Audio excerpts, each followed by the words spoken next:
물론이죠. 여기에는 한국 인터넷 커뮤니티에서 흔히 볼 수 있는 공포 이야기를 한번 길게 작성해 보겠습니다. 마음의 준비가 되었나요? 이 이야기는 제가 어릴 적 한적한 시골 마을에서의 특별한 여름 방학 경험에 관한 것입니다. 그 당시 부모님은 저를 조부모님 댁에 맡기셨고 그곳 주변에는 울창한 산과 조용한 호수가 있었어요. 그런데 그곳엔 늘 사람들의 입에 오르내리던 한 가지 무서운 이야기가 있었습니다. 바로 오두막 귀신 전설이었죠. 오두막은 마을에서 조금 떨어진 숲속 깊숙한 곳에 위치해 있었습니다. 아무도 그곳에 가까이 가려 하지 않았는데 이유인즉슨 그곳에서 사라진 사람들이 다시는 돌아오지 않았다는 소문 때문이었습니다. 마을 어르신들께선 그 오두막 근처에서 이상한 소리가 들렸다고 했고 심지어 일부는 밤에 불빛이 보였다고 말했습니다. 호기심 많은 저는 그 이야기에 홀려 친구들과 함께 그 오두막을 탐험해 보기로 했습니다. 어느 날 저녁 해가 지고 땅거미가 들이오는 시간이 되자 우리는 플래시라이트와 몇 가지 도구를 들고 오두막을 향해 발걸음을 옮겼습니다. 숲은 밤이 되자 신비로운 분위기를 자아냈고 정막 속에서 나뭇잎이 바람에 스치는 소리가 신경을 곤두세우게 했습니다. 어느새 오두막이 보이기 시작했고 낡고 거대한 나무들이 그 주변을 포위하듯 서 있었습니다. 오두막에 가까워질수록 이상한 느낌이 들기 시작했습니다. 갑자기 주변이 더 어두워진 것만 같고 가슴이 답답해졌습니다. 친구 중 한 명은 이쯤에서 돌아가자고 했지만 호기심에 사로잡힌 저는 더 가까이 다가가 보고 싶었습니다. 오두막의 문은 반쯤 열려 있었고 틈새로 희미한 빛이 새어나오고 있었습니다. 호기심에 못 이겨 문을 밀고 안으로 들어갔을 때 우리는 깜짝 놀랄 수밖에 없었습니다. 오두막 내부에는 사람이 살았던 흔적이 역력했습니다. 다만 문제는 그 물건들이 무척 오래되어 보였다는 것과 마치 그 자리에서 시간이 멈춘 듯한 느낌을 주었다는 것이었습니다. 낡은 사진, 서류 심지어 당시 사람들의 의복까지 그대로 남아 있었습니다. 무엇보다 소름 끼쳤던 것은 방구석에 놓인 한 권의 일기장이었습니다. 그 일기장은 50년 전쯤 쓰인 것이라 짐작되었고 손때가 잔뜩 묻어 있었습니다. 내용은 알 수 없는 기호와 문장들로 상당히 혼란스러웠지만 한 가지는 확실했습니다. 일기장 마지막 부분에 적힌 그들이 온다라는 구절은 어떤 섬뜩한 예감을 자아냈습니다. 그 순간 뒤에서 끼익하는 소리가 나며 문이 저절로 닫혔습니다.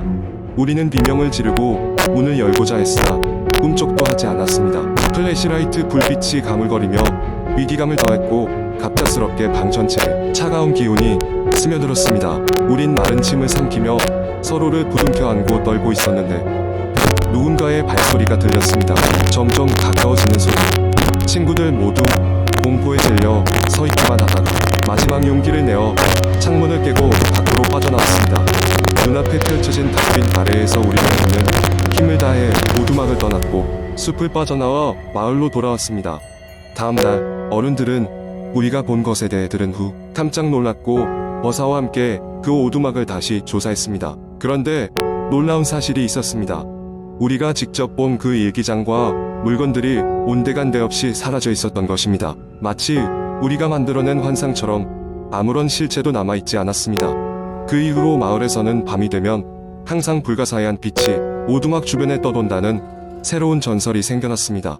그리고 지금까지도 숲속 오두막은 이상한 기운을 간직한 채로 그렇게 서 있습니다. 시간은 흘렀지만 그곳에서 겪은 공포는 아직도 생생하게 기억에 남아 있습니다. 이제 그 이야기를 들은 당신 다음번 그 숲을 지나가게 된다면 어두운 밤에는 조심하시길 바랍니다.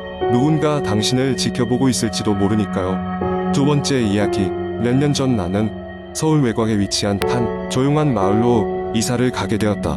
이곳은 공기가 맑고 조용하며 무엇보다도 도심의 복잡함에서 벗어날 수 있는 곳이었다. 그러나 그곳에는 오래된 미신이 있었다. 마을 가장자리에 위치한 숲에는 들어가서는 안 된다는 것이었다.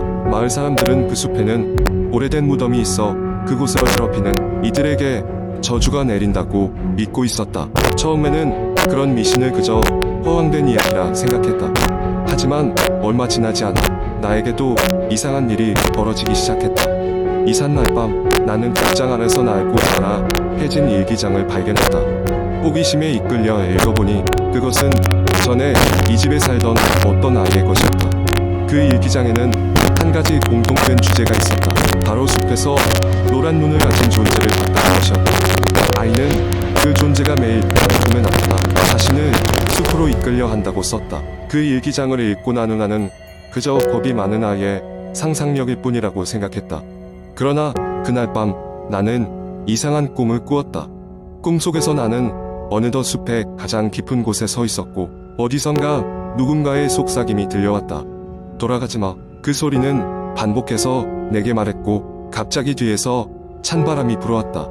놀라서 돌아보니 아무것도 보이지 않았지만 뭔가가 나를 바라보고 있는 느낌을 지울 수 없었다. 잠에서 깨어났을 때는 한밤중이었고 나는 식은땀에 흠뻑 젖어 있었다. 그 꿈이 너무 생생해 잠들기가 어려웠다. 그러나 다음날 아침 모든 것이 평소와 다름없어 보여 잠시 안도했다. 하지만 내 주변에서 일어나는 기이한 일들은 점점 심해졌다.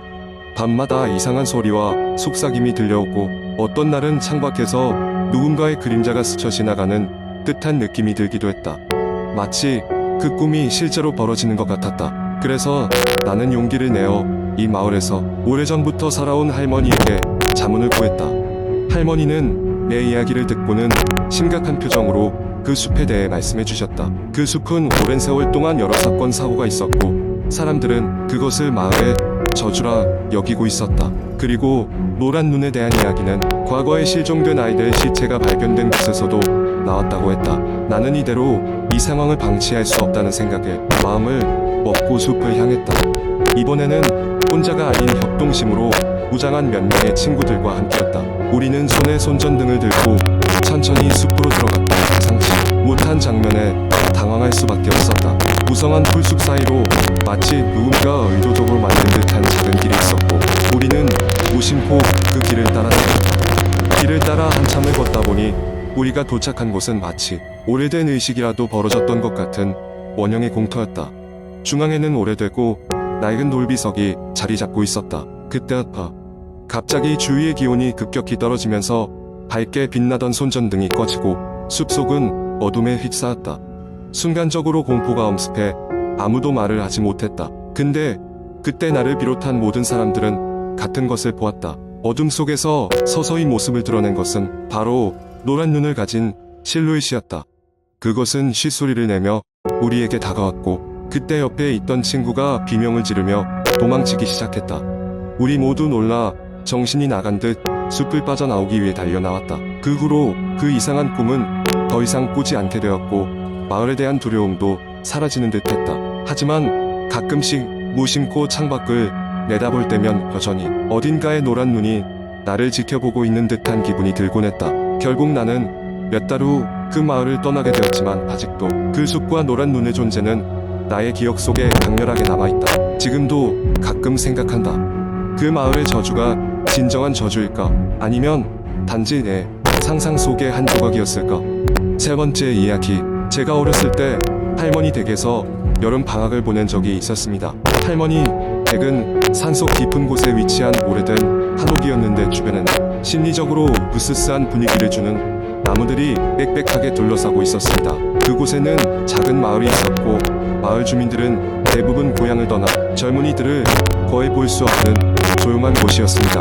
할머니 댁에서 오래된 방 하나가 특히 마음에 들었는데 그 방은 과거에 제 고모가 사용하던 방이었습니다. 방 안쪽에는 오래된 장롱과 낡은 책장이 있었고 한쪽 구석에는 커다란 창문이 있었습니다. 그 창문 너머로는 울창한 숲이 보였고 밤이 되면 바람 소리와 귀뚜라미 소리가 어우러져 기묘한 느낌을 주곤 했습니다. 어느 날 밤 저는 그 방에서 잠을 자게 되었는데 한밤중에 이상한 소리에 잠에서 깨어났습니다. 창문 너머에서 누군가가 속삭이는 것 같았지만 너무 작고 희미한 소리라 알아들을 수는 없었습니다. 창문을 통해 보이는 바깥은 너무 어두워서 아무것도 분간할 수 없었습니다. 그냥 바람소리겠거니 하고 다시 잠에 들었습니다. 그 다음날 할머니께 어젯밤에 있었던 일을 말씀드렸는데 할머니는 잠시 심각한 표정을 지으시더니 오래된 이야기를 하나 해주셨습니다. 그 방은 원래 마을에서 가장 예쁜 소녀가 사용하던 방이었다고 합니다. 그녀는 수년 전 지병으로 세상을 떠났고 그녀의 죽음 이후로 방이 종종 으스스한 기운을 풍긴다며 마을 사람들은 그 방을 피한다고 했습니다. 그 이야기를 들은 저는 겁이 나기도 했지만 한편으로는 호기심이 생겨 그 방에서 며칠 더 머물기로 결심했습니다. 두 번째 밤이 되었을 때 저는 다시 그 이상한 속삭임 소리를 들었습니다. 이번에는 더 가까이, 더 분명하게 들렸습니다. 창문을 열어보았지만 바깥에는 아무도 없었습니다. 그러나 저는 어디선가 저를 쳐다보는 시선을 강하게 느꼈습니다. 방에 돌아와 잠을 청하려 했지만 쉽게 잠이 오지 않았습니다. 세 번째 밤에는 다시 그 소리를 들었고 이번에는 분명히 누군가 제 이름을 부르고 있었습니다. 소름이 돋아 할머니에게로 뛰어갔습니다. 할머니는 침착하게 저에게 아무 일도 아니라고 하셨지만 표정은 굳어져 있었습니다. 다음 날 아침 할머니는 마을의 나이 많은 아주머니를 모셔와 주셨습니다. 그분은 오랜 세월 마을에서 있었던 영적 사건들을 해오신 분이었습니다. 그분은 제 방에 들어오시더니 한참 동안 눈을 감고 무언가를 중얼거리셨습니다. 그리고는 말씀하셨습니다. 그 아이는 그냥 외로운 거야. 너에게 해를 끼치려는 건 아니니 겁먹지 말거라. 그 후 할머니는 그분과 함께 작은 제사를 지내고 방 구석구석에 오래된 부적을 붙여주셨습니다. 그 이후로는 그 방에서 이상한 소리가 들리지 않았고 저는 무사히 여름 방학을 마칠 수 있었습니다. 혹시 그 소녀의 영혼이 아직 그곳에 남아있다면 그녀가 더 외롭지 않게 해주길 바라는 마음이 들었습니다. 그 일이 있고 몇 년이 지난 지금도 할머니 댁에 가면 그 방은 조용히 잠들어 있습니다. 어릴 적 경험이었지만 그리운 추억 중 하나로 남아 있습니다. 그리고 그 방을 둘러싼 이야기는 아직도 제게는 여전히 미스터리로 남아 있습니다.